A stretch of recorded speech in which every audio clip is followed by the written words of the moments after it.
Boom. Welcome to the Riverfront Bengals show, where we come to you every Thursday to discuss the week that was and the days to come for your beloved Cincinnati Bengals.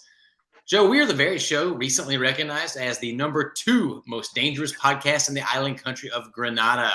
Or Grenada. I'm not sure. They emailed us to let us know. I'm Nate Dodson. He's Joe Farfsing. We are your hosts. Joe, my man, how the hell are you? You say Grenada, I say Grenada. Let's call the whole thing off. No, hey, I'm ready to rock and roll this weekend. We finally get the big matchup we've been looking for, but we'll get to that down the road, man. What's going on in your world? Yeah, dude, there's plenty to talk about this week, and we will get to all of it. But before we dive into that, including this wild card win over the stupid Baltimore Ravens and preview the divisional round playoff against those alluded to Buffalo Bills, if you would be so kind, go give us a like, follow, subscribe, wherever it is that you watch or listen to this podcast. And we are kind of available everywhere. You know, they even listen to us in Grenada. So, Joe, it's on to round 2, baby. How are you feeling about the state of things, about this team as we sit here this evening? We are recording on Wednesday evening. I am glad that the Ravens are in the rearview mirror. And that's, they don't have a very good offense because, they don't have a good passing game, but that's just a tough team to deal with. Their defense is legitimate at every level. Never mind. I mean, everyone's talking about, dirty plays or, post whistle shenanigans. And I'm not even going to get into that, but the team knows how to, they know how to play defense against the Bengals. They have speed on every level they can cover. Their linebackers, the Bengals linebackers might be better, but they have better, they're faster. They can, in that scheme that they play, it's good to be done with those guys and just move on. I could not agree more. That was just a weird game. And kind of like you were saying, I read somewhere, I can't remember where I read, so I apologize for not giving them credit, but they said that Mike McDaniel's defense was created in a lab specifically to match up against this Bengals offense. There is no defense better for that. And I think that maybe since they got Roquan Smith or something, they were like number 2 in DVOA. It's just a really good squad, Steven Ruiz at the Ringer called the McDonald's Burrow matchup, Gen Z Belichick versus Manning, which I thought was pretty. I am not thrilled about having to face those guys twice a year, maybe more for the foreseeable future. But so it is, man. It was a classic AFC North matchup. It was exactly how I think most people in that locker room would have predicted that it was going to go. We certainly threw out some loftier predictions here, but that's because we're homers and we want the Bengals to, come out firing and win by 2 touchdowns.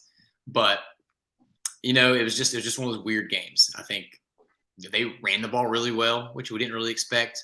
They had a couple of fluky, busted plays that ended up with major yardage gains. It was crazy. And then I don't know, it was just tough. But at the end of the day, they win, they move on, and it is the first time in franchise history that they've had a playoff win in back-to-back seasons. So people can lament all they want to. I'm going to celebrate a little bit.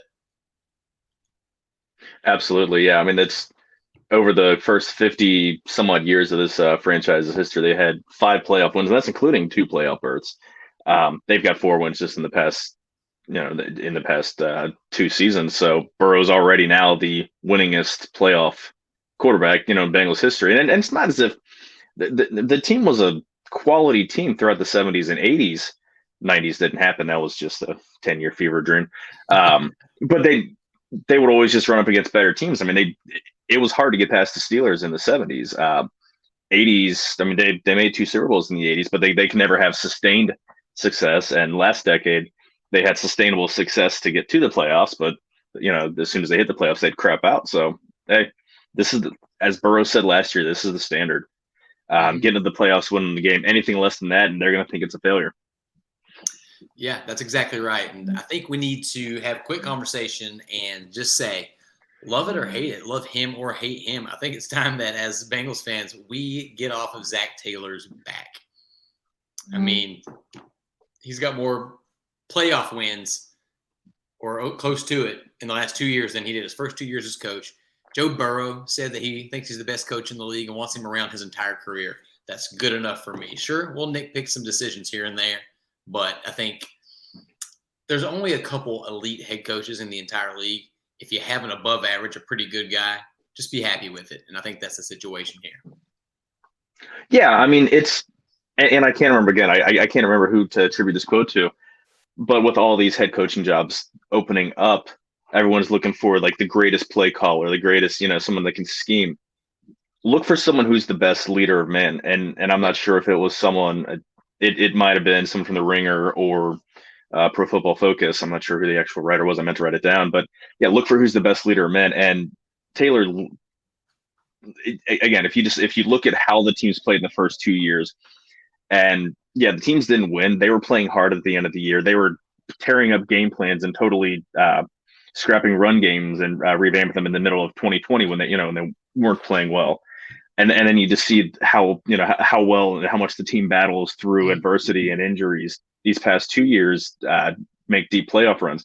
This guy's a winner. He is a great football coach. You can quibble over some of the minutia, over some of the individual play calls, but remember, Burrow wants these play calls. He's the guy running the offense.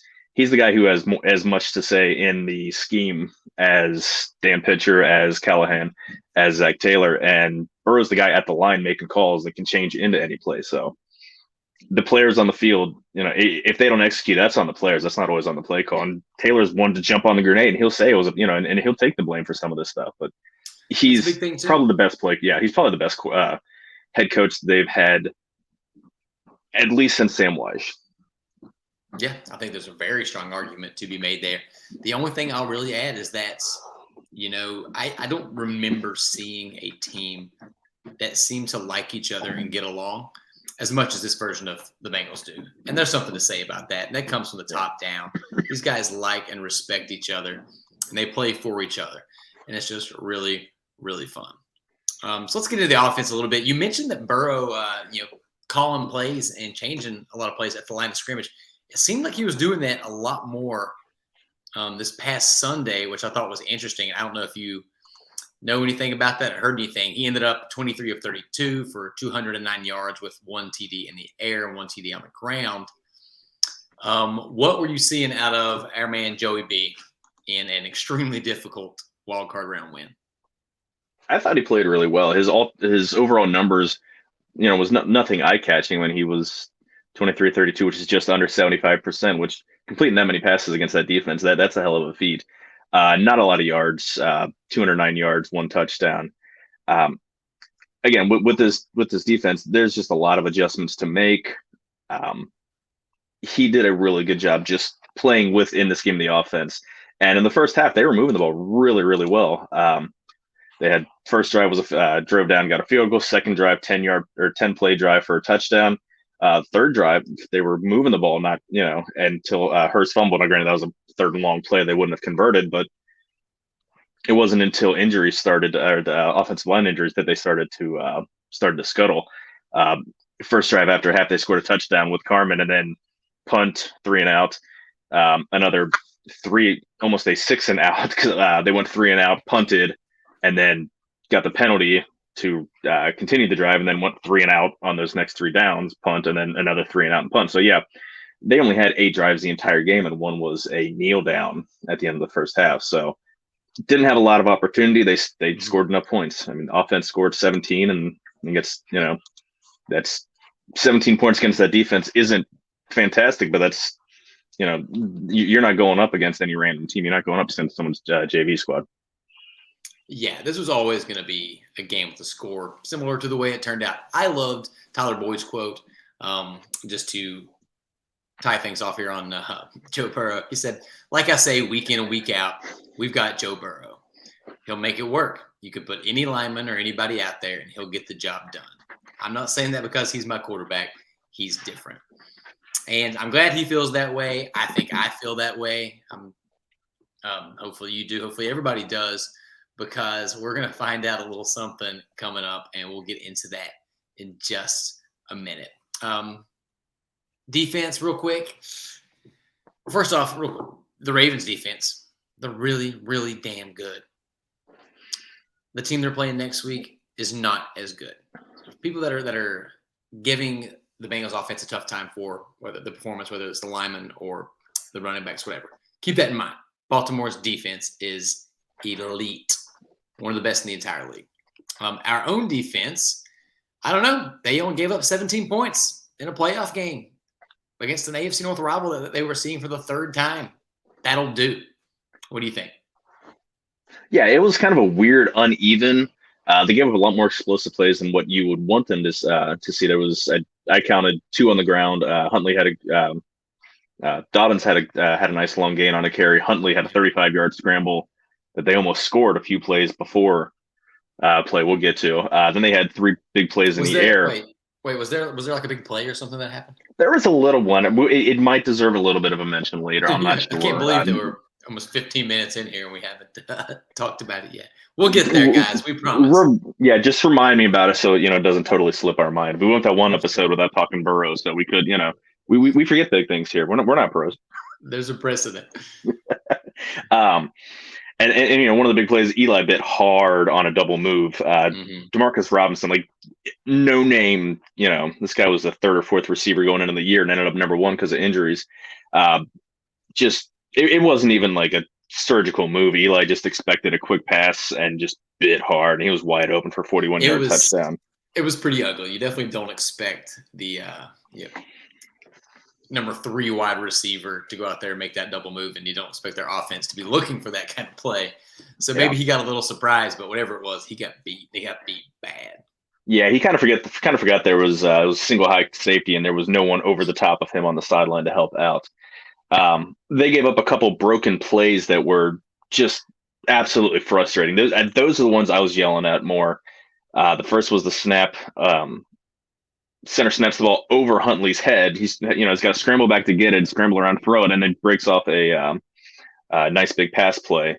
Another one, pass rush gets right to him. I think it was Osai had him, and he just off his back foot just throws something up in the air and comes down with another 25. Those are plays that you should make on defense, and it's kind of, I don't want to say miraculous. It's not ones that you can get too upset at. It's just kind of frustrating when you see those happen to you.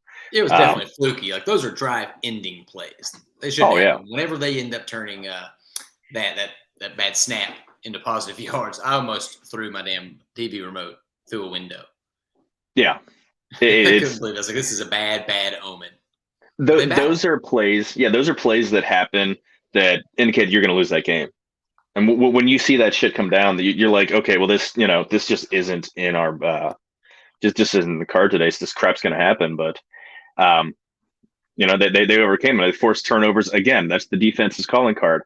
Akeem Davis-Gaither, forgot for a second who had the interception, made a nice play, undercut a route and for the interception. Mm-hmm. And then that one play that we might have to talk about, Hubbard's thick 6 or the fumble in the jungle. There's about 10 different names going out. Those are my top 2 favorite names. Let's have this conversation. Let me play the clip real quick. I actually have a clip of Sam Hubbard. Looking right around Huntley. He reaches. Oh, that ball's out. That's live. Back the other way. Sam Hubbard, the Cincinnati kid. Hubbard's got a convoy. Chased by Andrews. At the 30, the 20. He will score. Whew, man. He ran over, it was 128 yards total when you count his kind of arching, the actual length of the run and zigzag. 128 yards for a 6'5", 270-pound defensive lineman. Also, Mike Tirico's play call was absolutely fantastic. Nailed it. Chris Collinsworth kept his mouth shut the entire time. Didn't Tony Romo it and just talk over top of everything. Have you listened to the Spanish radio version or the Spanish TV version from Telemundo? I have not. Oh my Lord, check it out. It's just about as fantastic as Tirico's. I did listen to, or I did see a video of somebody making fun of Al Michaels and Tony Dungy if they had been calling. Yes. Did you hear it? And there's a fumble and he's running. Apparently there was a very unenthusiastic broadcast. I don't remember which game it was, but Al Michaels and Tony Dungy. I actually have this video too. Let's go ahead and make fun of them in public. 3rd and goal for the 1 now, and they go for the sneak. Oh, the ball's fumbled. He's going. Being run back by Sam Hubbard. He's going. Look at him go. He could go all the way. I think he's going to score. Could go all the way, and he does. That's a touchdown for the Bengals. Holy moly. I saw that, and that's, I mean, the guys are combined about 187 years old, so I'm not going to give them too much crap. But yeah, there's not a lot of enthusiasm and pizzazz left in the tank for those two old guys. So I'm not, I mean, good for Tony Dungy. I was glad to hear that he was still alive. Couldn't believe it. So there's some positives to take away there. But yeah, the play was.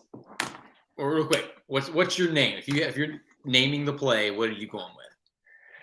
You already said my top two. I'm kind of upset about it. Thick Six. Yeah, I mean, that's in the jungle. We're definitely. I think Fumble in the Jungle. Thick Six is good because he's not like, you know, you think when you think of a thick boy touchdown, you think of defensive tackle, someone who's 340 pounds. He's a big boy. I mean, 265, 270 pounds. But I mean, that's, I think Fumble in the Jungle. Fumble in the Jungle is my favorite, and it encapsulates the fact that Sam Hubbard gets the most of the publicity here. He was the guy that caught it and ran it, but there's a lot of people involved in making that play happen. Big shouts to, well, I think you might want to talk a little bit more about it here in a little bit, but Jermaine Pratt, Logan Wilson was the one that actually knocked the ball out. So one of the best plays, one of the coolest plays, coolest moments I've had in a long, long time as a sports fan. And I don't know, where do you think that play ranks in Bengals play history? Recency bias, it's got to be. I think it's more exciting than anything they did last year. People make a big deal over the Jermaine Pratt interception, and yeah, that was awesome. But also, they could have just knocked it down and been incomplete pass, and it would have been the exact same effect. Then McPherson kicks the field goals to end the divisional game, divisional game against the Titans and the AFC Championship game. But those are field goals. Like those are cool, but it's not like, yes, holy crap, what, that's an amazing thing. That's okay, guy. The guy got, the guy did what he's paid to do. I can't think of a more exciting individual play, at least to my recollection, when you consider the entire change of events.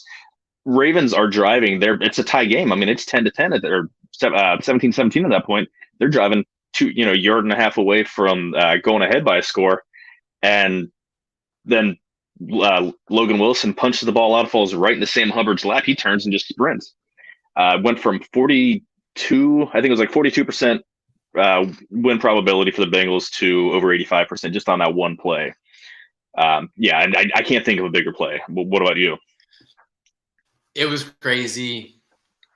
My fiance was on the couch beside me and not paying attention whatsoever, but she definitely caught the last half of that run because I was going nuts. The moment, the feeling of the game at that point plays into why it was so important. Yeah, of course, it was an incredible play. It was this once in a lifetime. It led to a win. But I was beaten down. I don't know about you. I was not feeling good about our chances. That game was just in the deep water, and I didn't know if Cincinnati was going to climb out of it. I was worried about having to get on here and talk about it with you. I was like, maybe 3 or 4 days removed is too soon for Joe to really want to discuss this in public. I was worried if we were going to talk to our families for a little while, but we get to for at least another week, and we'll talk a little bit more about this play. And I'm sure that if you want to go and find a fantastic breakdown, Jay Morrison from The Athletic, who Joe and I are both big fans of, he had an article that was a full-on breakdown of pretty much everything that happened. So highly recommend going and reading that. Yeah, oral history from all the defensive players and some of the players on the sideline as what was going on in their minds, what they saw as the play was going on. It was awesome. I jumped up off my couch. My son's jumping up. I'm like, holy shit. And then he starts running the other way. And my daughter's already in bed upstairs, and we're trying not to not to be as obnoxious as possible. And I'm like, holy shit, he's going to score. One of the biggest, like, oh my God, what did I ever see? What did I actually see happen? And Bengals or any other sport in the Bennett, that I've ever watched. So, yeah, it was an incredible moment. The atmosphere, the videos of the stadium right after it happened were incredible. As a serious Reds fan, it reminded me of Clinchmas. Maybe even more so if you add, 2023 technology to the equation. Yeah. It was special. Just to wrap up, put a little bow on the defense real quick. Shout out to Mike Hilton. That guy had a heck of a ball game. Talk about making use out of the limited snaps. he made 2 or 3 just huge plays that I think there's a strong argument those combined were just as valuable to this win as Sam Hubbard's play. It was fun to watch. Yeah, he and Cam Taylor-Britt had another really good game tackling. He came off the edge. I think it was the fourth down call when they handed the ball off to Mark Andrews, which is one of the most bizarre play calls I've ever seen. You've got a really good running game. J.K. Dobbins run the ball really well. Gus Edwards is a fine running back. You've got a mobile quarterback, and you hand the ball off to your tight end. I mean, they converted on the play, but Cam shot the gap and made a really nice tackle on someone who's a lot bigger than he is. Mark Andrews is 250 pounds.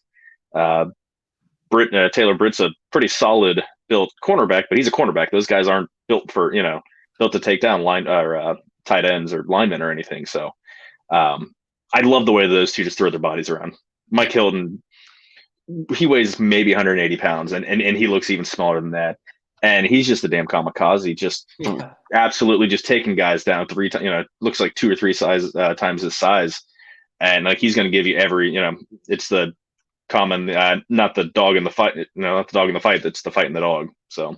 Yeah, that opposing quarterbacks, when they see him inching closer to that line, they're thinking about it. He's in their heads a little bit. So I wouldn't be surprised to see him get used quite a bit in next week's game. But let's talk a little bit more about this guy named Sam Hubbard that you may have mentioned. I got somebody that wants to say hi to him real quick. Hey, stud. Ooh, Vicky Valancourt, stud. Yo, who you got?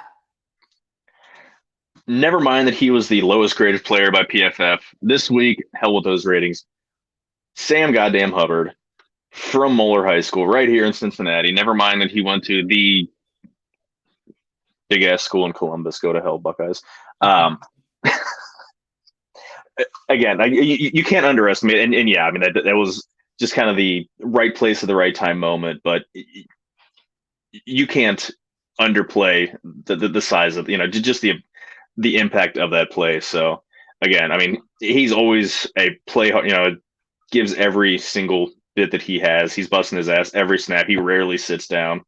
And yeah, this is more of a cumulative achievement award with the big play on top. But yeah, I don't think a lot of people are going to be upset that I'm giving it to Hubbard this week. Yeah, I mean, you can make an argument for a lot of people. Joe Burrow, Jamar Chase, people had good games, but you only get one stud, and it's definitely Sam Hubbard, the Cincinnati kid. This is the kind of play that we'll be, talking about. I remember where I was 20 years ago when Sam Hubbard, executed the fumble in the jungle, which is I'm going to call it until I'm told not to. But where there are studs, my friend, we have to have some duds. And Randy Watson. Yes! Randy Watson! That boy is good. Mm-hmm. Good and terrible. Never gets old. My Randy Watson honorary dud of the week goes out to, and I hate to beat a dead horse here, and I'm not going to linger on it because I know we have to talk more about it. The whole offensive line. The 4 lowest rated players on PFF on offense were all offensive linemen. Only Ted Karras had a good game. It's tough, man. They did everything they could. The team did to make it so these guys were not the ones playing at this point in the season. But here we are. So I don't know if you want to add more to that, but. I mean, we kind of disagreed on who the dud of the week is. And again, I mean, these, when you've got Jack Carman, Max Sharping, and Akeem Adeniji playing for you in the playoffs, anything that you get outside of being a sieve, you're going to have to accept it. My personal dud was Dax Hill. I mean, I was clamoring for him early part of the season. Like, hey, man, he had such a fantastic camp. He played his ass off, was everywhere in preseason games. Why are we not seeing him? He had back-to-back plays on special teams. He jumped off sides and then got called for going out of bounds without, wasn't even forced out of bounds, and he was playing gunner. And someone was like, what the hell are you doing type moments. Then he had another 15-yard face mask when he was actually in the game playing. Trey Flowers, who's their normal tight end, or, the normal tight end coverage back or defensive back, was out. I never saw any injury designation. I just noticed that Dex Hill was in, and they said that he was hurt after the game. But again, Hill played 9 total snaps on defense, and it just, when your name is only mentioned because of penalties, and you're the first round pick with all this hype, you're going to be the guy that makes Jesse Bates expendable, and you pretty much shut the bed in the biggest moments. Like, you don't want to see that. And again, maybe if he was out there more now, special teams, he's been out there all year in special teams, so those are just dumbass penalties that, like, what, get your head in the game. What are you doing? Yeah, So, I originally had Dax still in there, and I moved it. I don't remember why. I think somebody said something good about him, and I felt bad. I don't know. I took it off. I know he's watching this podcast because everybody is, all 6 of you. But well, yeah, his brother was on the other. Yeah, his brother was on the other sideline too. I mean, his brother was running back for the Ravens, Justice Hill, and you get to play in front of Big Brother, and you just crack the bed. Like, I didn't like. I was going to talk about this a little bit later in our, what are you worried about in next week's matchup segment, and it's those stupid penalties, and Dax had 3 just stupid penalties. So hopefully he uses this. I don't think he's been trending in the right direction. He has been pretty great on special teams all year until Sunday, but I don't know. We'll see, and we'll keep an eye on that. Joe, let's move on. Do you have an award this week? I do. I've got the Eric Cartman Award, if you got that queued up. Ooh, let's see what we've got. That's right. Corey Durant killed himself last year, and we're still dealing with the fallout. Maybe there is a way out of this, but we're going to have to throw Eric Cartman under the bus. How do we do that? We get a bus, and then we throw Eric Cartman under it. Don't let me waste. Stop waking.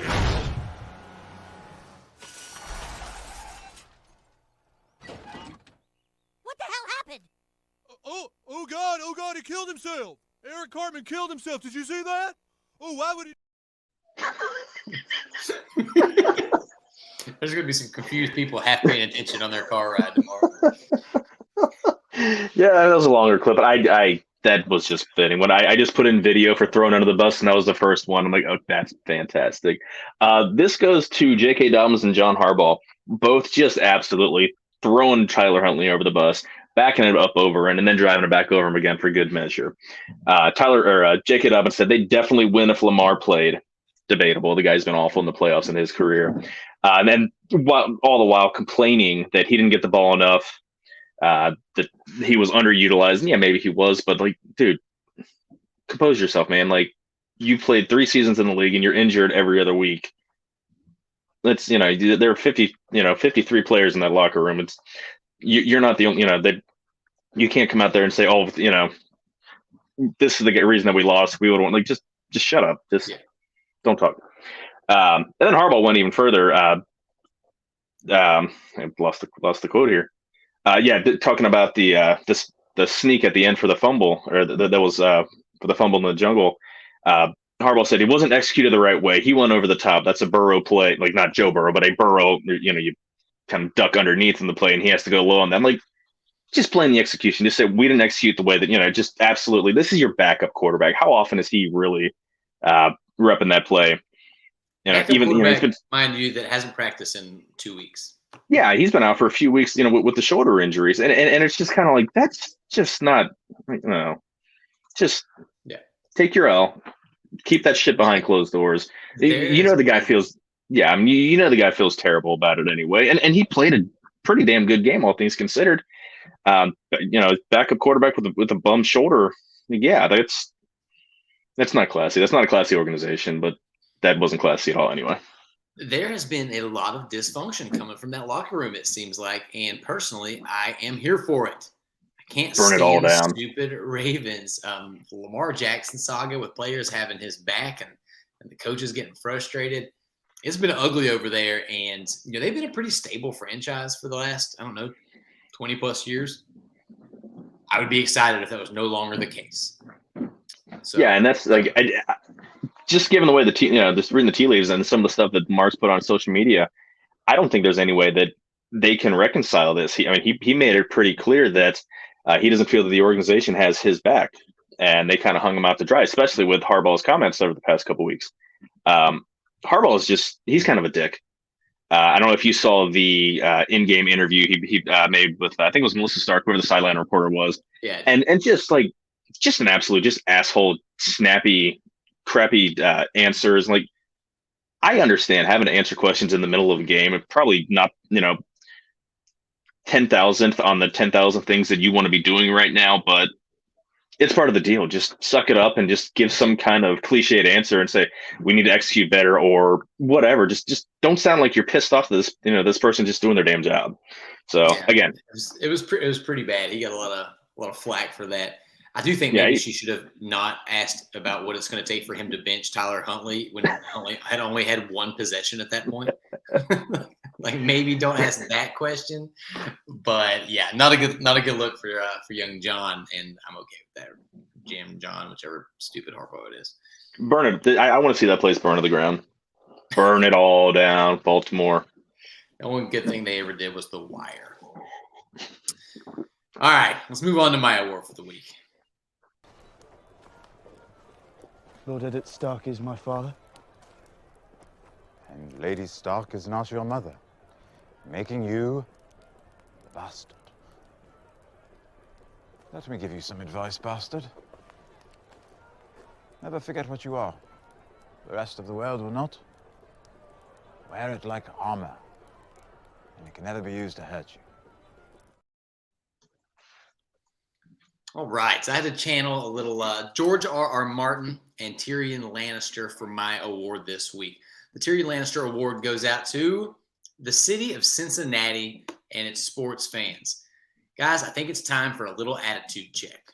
Every time some news drops, it seems like Cincinnati fans want to find a way to whine about how everybody hates the Bengals, how the league hates the team and the city, and want to do everything in their power to put them in a disadvantageous position. Well, I've got news for you. Roger Goodell does not hate you. The league doesn't hate you. And that's due to one fact. As Cincinnati sports fans, we're the bastards. Those higher ups don't even think about us, much less go out of their way to screw us. So my challenge to you all is not to whine and complain about it. That doesn't do anyone any good. Instead, embrace the bastard. Did the team get screwed in those potential playoff scenarios? Maybe, but who cares? A coin flip? Settle down. Did you get upset that the league advised the Bills and Chiefs to start selling AFC Championship games? Who cares? Instead of complaining, laugh at it. Wrap yourself in it. Relish it. Because while the rest of the league has forgotten about you, when the dust is all settled, it's those bastards from Cincinnati that'll be left standing. Like Tyrion Lannister said, never forget what you are. The rest of the world will not. Wear it like armor, and it can never be used to hurt you. Boom, drop mic. That might be the second best Tyrion Lannister quote. The first one is, sorry, my mouse just died on me here. That's what I do. I drink and I know things. I've got that. Like, my wife and I have a couple wine tumblers that have that. I mean, he's one of the greatest characters in TV history. A lot about I mean, incorporate that, but I don't like to say it because while I do drink, I don't know much, so it's just a lie. I don't want to be a liar too. See, I know a lot of things. Most of them is just useless minutia, like sports trivia and shit that might do me well if I ever get on a game show, but it's not going to give me anything like actual fortune or a high-powered job. I mean, the NFL doesn't hate Cincinnati. They just don't give a shit. They have narratives. They have ratings that they need to worry about. And they're, and again, I'm not going to pretend that they made all of these moves to screw over Cincinnati. They see Mahomes and Allen as Manning, Brady, for the current generation, and they want to showcase that as much as possible. And Burrow kind of just popped up on their radar, and he's. Mm-hmm. I'm not going to use Ben Roethlisberger because that guy's a piece of shit, but Drew, throw out another great quarterback from that era, Drew Brees, whatever the guy that's kind of throwing a wrench in their plans. Again, and a lot of people in Bengals social circles are bitching that they told the teams to start selling tickets for the AFC Championship game. You know what they told the Bengals to do? Sell tickets for the AFC Championship game, because they, if Jaguars win, the Bengals win, then it's here. So that's what you do. I mean, I've had season tickets before. When the playoffs start coming around, to the teams that are in contention, they solicit tickets for the playoffs. So it's not a big deal. There's, especially with it being a neutral site game, there's a lot more travel considerations for Buffalo and for Kansas City fans because that's not near either of them. So again, don't bitch about that. That's something that every team does anyway. So quit worrying about it. Yeah. Win the game. Hope that the Jaguars win, and we'll host the next week back here at Paycor. Win one more game, and everybody's talking about you.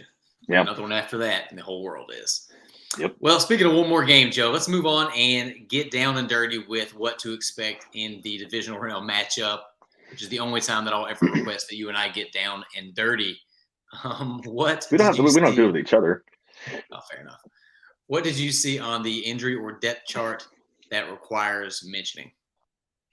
Trey Flowers, like I mentioned above, that he went out of the wild card game with an injury. He was back practicing today with no designation. One of the more important ones, Alex Kappa and Jonah Williams. Williams was out of any brace or any contraption, but he wasn't on the field. Taylor says he's week to week, which means that he's not going to play this week. There's a chance, I think, that he can play next week in the AFC Championship game. Kappa still has his still on the scooter, whatever implement's getting around. He's week to week as well. He's doubtful this week. Again, I don't see him playing this week, but I think he's got a much better chance of playing next week. I'd say he's 2-1 to play next week. Williams might be 50-50, maybe even less. But again, just really depends on how quickly that kneecap heals up. So those are the only three guys that are of note. Again, I guess having two linemen, but I have a theory that Kappa is still on that scooter because the locker room is where Hayden Hurst practices his celebrations. It's a dangerous place. Because you're in the proximity. See, I wonder if he's going to do the whole thing like CJ Uzama at the pep rally that they had before the Super Bowl. He injured his knee in the AFC Championship game, comes onto the stage with the cast, and then goes all WWE heel, rips off his brace, chucks it out onto the field, and walks onto the stage and says he's playing. I love it. Please give us something like that. Yes. All right, so as we alluded to, Cincinnati wins, so they get to keep playing a little bit. They are going up against the Buffalo Bills. They are currently, I think, 5-point underdogs, and that game is being played at 3 p.m. on Sunday. I know that I am happy that it's not a night game. I don't know about you. Across the way from them, we have the Jaguars and Chiefs matching up at Arrowhead. Hopefully the Chiefs take forever to knock off the rust and lose that game. Then in the NFC, it is the Eagles versus the Giants, which I am surprisingly excited about. And then Cowboys 49ers, which I just hope isn't a blowout. If we have time at the end, we can get into each of those a little bit more. But just from the jump, man, how are you feeling about this game against Buffalo? Like, I don't know what needs to go right for Cincinnati to win. Again, capitalize on turnovers. That's been their MO these past two postseasons. That they're turning the ball. They're getting turnovers. They're getting fumbles. They're getting interceptions. They need to turn those into points. Allen puts the ball up in jeopardy. I forget how many total turnovers he's had in terms of fumbles and interceptions, but he had one of each last week. Their fumble got returned for a touchdown. He likes to. He's this generation's Brett Favre. He's going to make so many plays because he's fearless and he's got a howitzer and he's going to fire that ball into triple coverage, believing that his guy's going to come down with it, but that guy's not always coming down with it.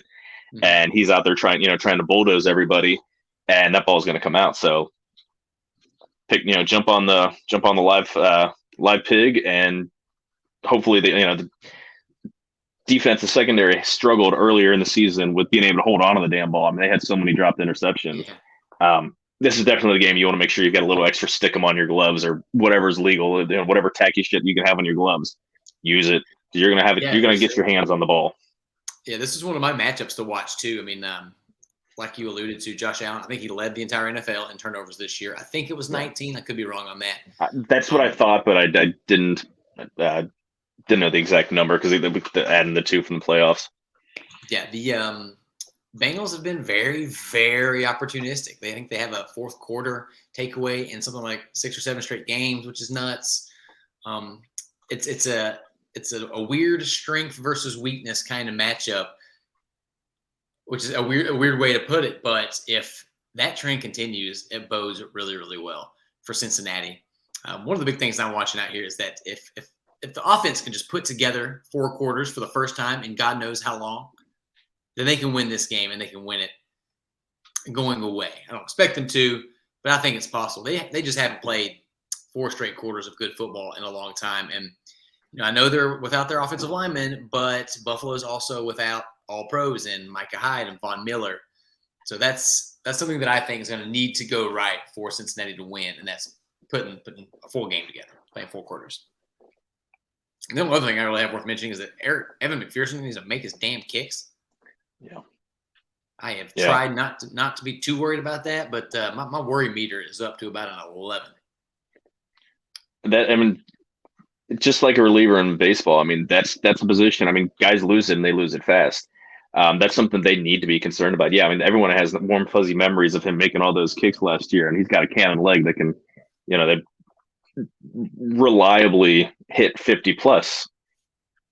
But you're going to be making or kicking extra points and 40 and in a lot more than you're going to be making those 50 yarders. And if you can't reliably do that, then they're going to find someone else. Yeah. I hate to say it, but you're the kicker. Like, if Joe Burrow has a bad game, we're going to forgive him. But you're the kicker. You don't get that leeway, as unfair as it may be, and as much of a hero as you were last year. So I'm sure that's on his mind. I'm sure nobody's beating him up more than he is himself. But man, that is just one of a few things that I'm worried about. What else got you a little nervous? Imagine if you're Mar from Dallas missing 4 straight extra points in the Monday night game. I could not believe that. I wasn't watching the game. I was tracking it and missed the first one. Okay, that happened. Missed the second one. Wow, what is going on? Then missed the third, missed the fourth. And you're thinking like this poor guy is having his worst day of his life on national TV on the biggest stage. I couldn't care less about the Cowboys. I always hated, I've hated that franchise for 30 some odd years, but that's just not cool to see someone having to go through that. I'm just happy that he made that he was able to make that last extra point just for his own mental well-being. They said they're probably going to bring in someone just to kick this week, just to kind of make sure that he's right in the head, but he's not going to lose his job. I'm like, man, you just feel for someone when that shit happens, because it's not ability. Playoff game, it's going to do something to you. Yeah, it didn't bite him in the ass, but that's all up here. That's all from the neck up. Those are extra points. Those are, they moved them back 15 yards, but that's still a gimme kick. It's still 30-yard kick that you're really ever going to get. Exactly. Yeah. Well, what else has got you nervous over there? It's same old story. Backups on the offensive line. We now have 3 backups on the offensive line. I'm not positive what they're doing at left tackle. I wish we didn't have to talk about this anymore. So close. I know. Honestly, I think Sharping's been okay. He's been about as good as you would expect. At Energy, I think did well enough, especially considering this is his first extended play at tackle. He was a tackle in college, but he played guard last year. And again, I'm not sure who's going to be at left tackle, whether it's going to be Carmen or if it's going to be Isaiah Prince. He's obviously going to get elevated from the practice squad. But the fact that they didn't elevate him earlier when Lyle Collins went out is kind of telling where he is on their depth chart. So we'll see. You just have to survive this week. Burrow that's not his superpower. No one has a superpower to avoid getting sacked 85 times because of a porous offensive line. But again, he's got the second quickest release in the league after Tom Brady getting the ball out. It's going to cut down on them going deep, at least until later in the game, if they can maybe set some stuff up. But early in the game, there's going to be a lot of hitches, a lot of underneath stuff, a lot of slants and stuff like that until the offensive, until hopefully they can get in a rhythm and do some deeper drops. So, yeah, getting a little run game would help out a lot too. So we'll see on that. It sure would be nice if they can emerge with a win this week, and then Jonah Williams and Alex Kappa are able to play in the championship game. But we'll cross that bridge when we come to it. A couple things that got me a little bit worried. And it's the defensive back's ability to stay with their assignments. Josh Allen loves to keep plays alive and extend them from outside of the pocket. And It seems like Cincinnati's gotten burnt a lot on those kind of plays throughout the year. It's a lot of pressure to ask, hey, don't just stay with the guy for the 5 steps and a throw. Stay with him for an extra 5-10 seconds sometimes. So I'll be keeping an eye on that. And then, like we talked about a bit earlier, stupid penalties. I think we all expect this game to be really close. One of those ill-timed penalties could have prevented them from even being in this game, and it could certainly prevent them from making the next one. So I'll be keeping my eyes on that. That's kind of, the only real things that I'm too worried about. And I agree with you about the offensive line, but I think this team matches up pretty well against Buffalo. That defense has not been the same since Von Miller went out, and that's a pretty big storyline. But I don't know. Other than that, we got to touch on the obvious. Damar Hamlin. So this is the reunion of a game that we all know was ended abruptly after one of the most terrifying plays in NFL history. The latest report I saw is that Damar Hamlin is not just better, but he's been at the Bills facility every day. I hope he's not at the Bengals facility every day. That would be a little weird. Well, maybe he's over there telling them the secrets and stuff. Maybe he doesn't like those guys. Well, I mean, yeah, cool. That's a good point. So nothing but happiness and good news on that front. What are some of the other key storylines that you were focusing on this week? Well, along those lines with Von Miller, with him, they were number 4th in pressure rate. Mm-hmm. And then in terms of getting to the quarterback and at least, causing, if not a sack, then a hit or, hurried throw, they're 27th without him. So that's, that is something that bodes well. Nothing bodes well for having that sort of an offensive line, but it's less daunting than if they had, a future Hall of Famer lining up against them. He feasted on them in the Super Bowl. They're going to create Bengals are going to create at least 2 turnovers.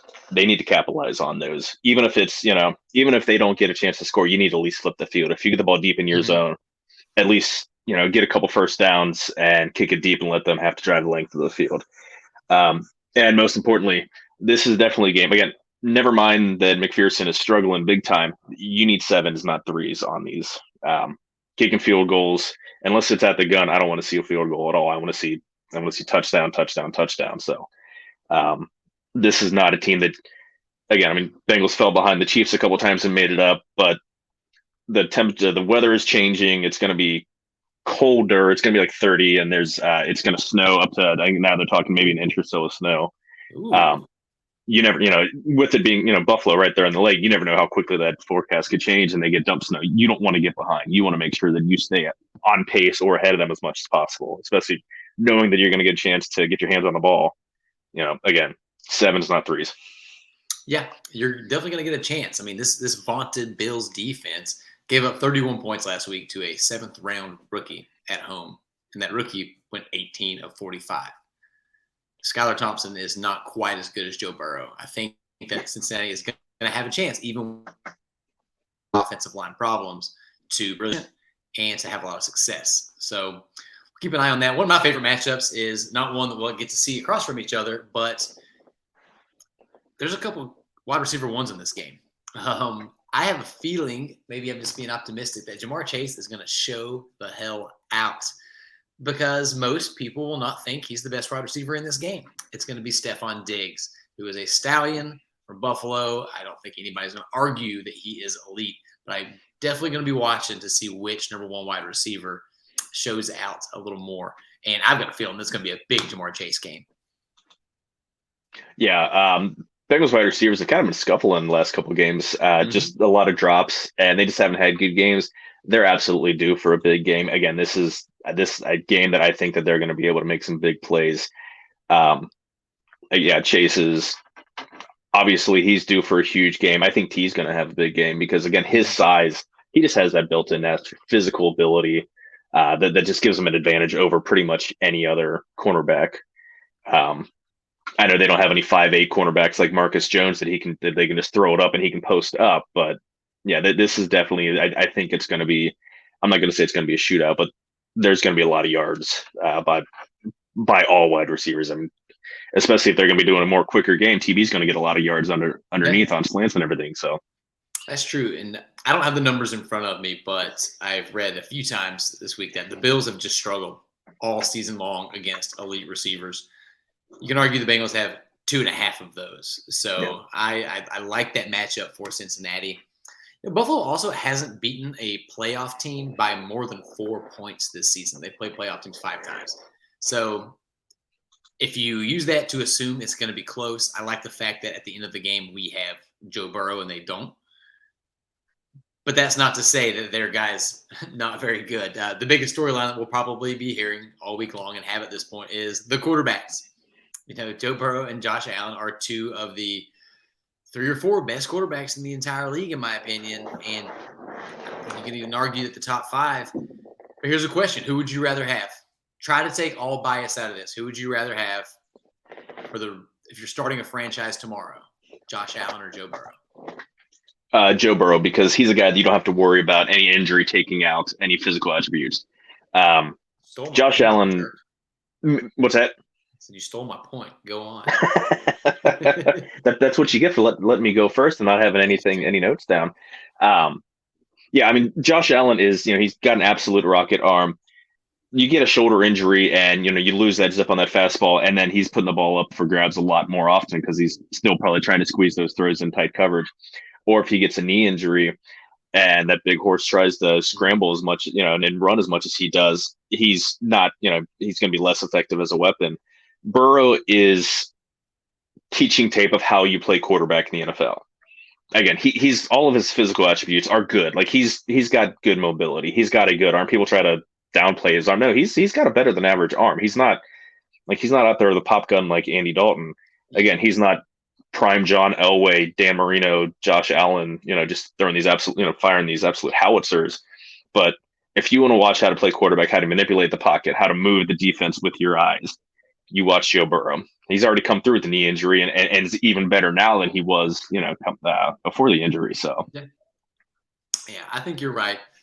Unsurprisingly, that we would both choose Joe Burrow, but I don't think it's even really a question. I mean, do you want literally the most accurate quarterback in history or the one that had the most turnovers this season? You take the pick. I don't know. Everything else is kind of equal. To be fair, I mean, that's good. Sorry. I'd sure as hell be happy to have Josh Allen if Burrow wasn't my quarterback. I mean, that guy's a damn gamer. I mean, he's just awesome to watch. But I'm happy with my guy. I'll take my guy. Absolutely. Like I said, Allen does run a little bit better, but when everything else is pretty equal, I'll take the skill set that doesn't come with inherent injury risk. Easy choice for me. Let's keep it going.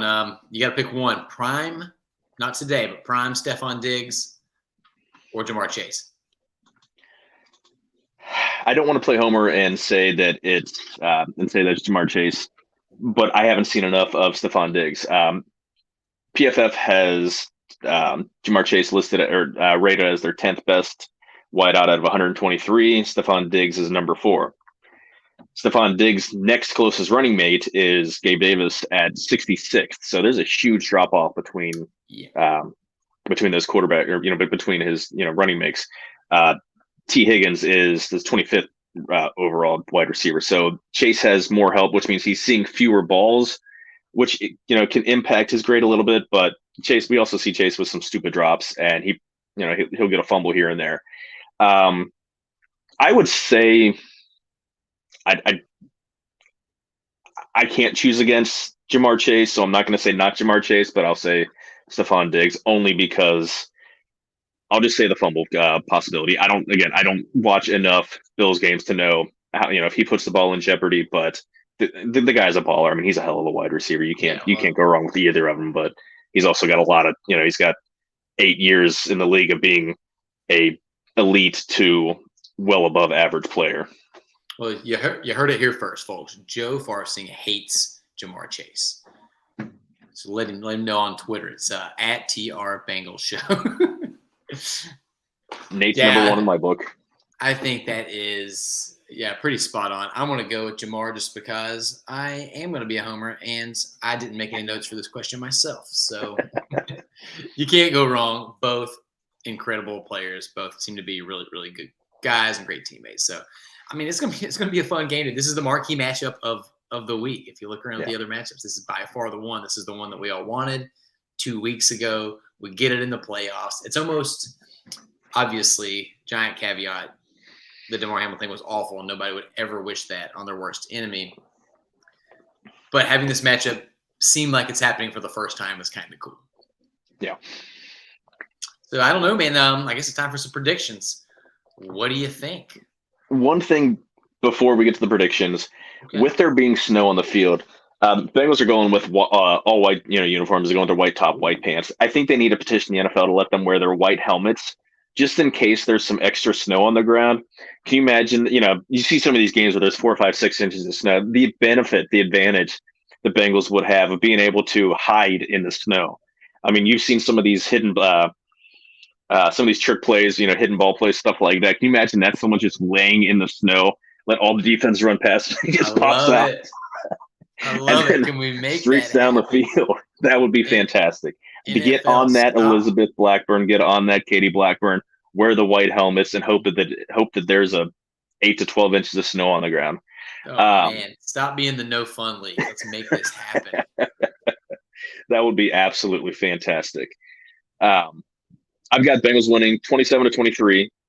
Last ditch drive by Josh Allen is going to come up short due to either big sack or a turnover. I'm not going to say I don't know which one, but he's going to try to make something huge happen in the pocket, and he's going to it's going to be like a 12, 15-yard loss on BJ Hill sticking with a play, or he's just going to throw the ball up for grabs, and Bengals are going to close it out.